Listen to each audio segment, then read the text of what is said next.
Bonjour, mon nom est Diane Baillargeon. Je suis la directrice de la division de la gestion et des archives de l'Université de Montréal.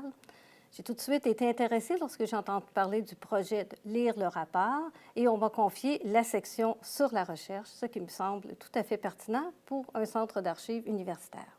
Alors, ça va comme suit. Acquérir des connaissances nouvelles, la recherche sur la réconciliation.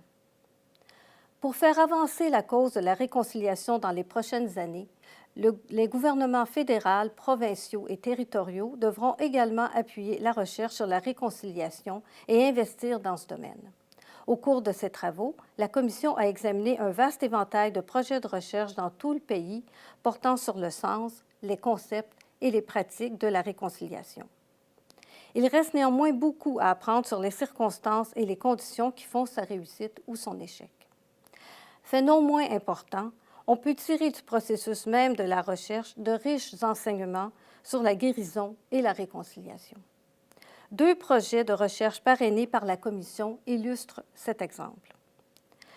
Dans le cadre d'un projet parrainé par la CVR au Centre for Youth and Society de l'Université de Victoria, 7 jeunes chercheurs autochtones se sont lancés dans un projet de narration numérique intitulé Residential Schools Resistance Narratives, Strategies and Significance for Indigenous Youth, récit de la résistance au pensionnat, stratégie et importance pour la jeunesse autochtone.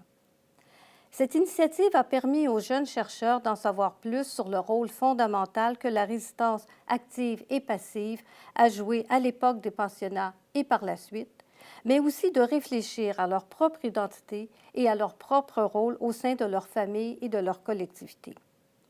L'un d'eux déclare que, début de citation, « Ce qui a commencé comme un travail de recherche est transformé en une quête personnelle de vérité sur les antécédents de ma propre famille dans les pensionnats. » Fin de citation. D'autres notent l'importance de respecter et d'intégrer la cérémonie et les protocoles traditionnels à leur projet de narration numérique. Asma Antoine, coordonnatrice du projet, rapporte que le groupe a appris l'importance de ce qui suit. Début de citation. Comprendre, lorsqu'on parle avec un survivant, qu'il faut écouter son passé avant d'écouter sa façon de percevoir la résistance. Ce projet a permis au groupe d'avoir un processus d'apprentissage qui assemble la connaissance traditionnelle autochtone et la connaissance occidentale pour bâtir nos récits sur la résistance. Fin de citation. Ce projet de recherche a allumé une flamme qui transparaît dans chaque récit numérique. La passion de la résistance qui valide la survie et la résilience des peuples et des collectivités des Premières Nations apporte l'espoir pour la guérison et la réconciliation sur les 7 prochaines générations. En 2012, les femmes autochtones du Centre d'excellence en matière de santé des femmes des prairies entreprennent un projet de narration numérique intitulé « Nitap-Wiwininan, Ongoing Effects of Residential Schools on Aboriginal Women Towards Intergenerational Reconciliation, effet persistant des pensionnats sur les femmes autochtones vers une réconciliation intergénérationnelle. » Le premier atelier de ce projet, ponctué de cérémonies et de protocoles traditionnels, commence par une cérémonie du calumet, suivie d'un cercle de partage où les participantes parlent de leur vie et l'assemblée discute des besoins en matière de soutien individuel et collectif. Elles entreprennent ensuite d'enregistrer leurs récits individuels dans des vidéos qui seront visionnées en mars 2012 à l'Université de Winnipeg. Selon l'une des participantes, Lorena Fontaine, début de citation, « La réconciliation repose sur les récits et nos talents de narrateurs. Je pense que la part intellectuelle de nous-mêmes veut commencer à chercher des mots pour définir la réconciliation. Ensuite, il y a la connaissance du cœur qui vient de nos expériences de vie. Le défi est de les réunir et de lier le tout à la réconciliation. Sans même penser au mot réconciliation, l'expérience me rappelle la puissance du récit.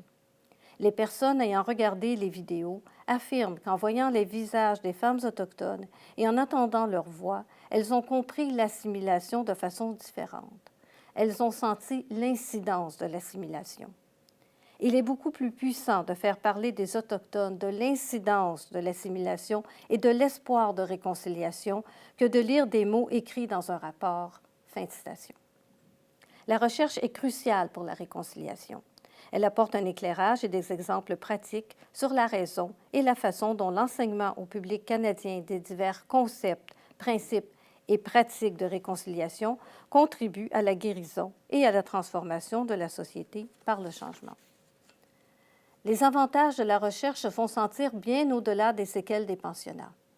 La recherche sur le processus de réconciliation éclaire les moyens par lesquels la société canadienne peut atténuer les conflits interculturels, renforcer la confiance citoyenne et bâtir les capacités sociales et les compétences pratiques nécessaires à la réconciliation à long terme.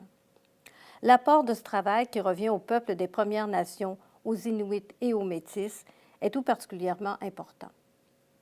Les partenariats de recherche entre les universités et les collectivités ou organismes constituent des exemples de collaboration fructueuse aptes à créer les structures nécessaires pour documenter, analyser et rapporter les observations sur la réconciliation à un plus vaste auditoire. Appel à l'action numéro 65. Nous demandons au gouvernement fédéral, par l'intermédiaire du Conseil de recherche en sciences humaines du Canada, et en collaboration avec les peuples autochtones, les établissements d'enseignement postsecondaire, les éducateurs, de même que le Centre national pour la vérité et la réconciliation et ses institutions partenaires, d'établir un programme national de recherche bénéficiant d'un financement pluriannuel pour mieux faire comprendre les facteurs associés à la réconciliation. Merci.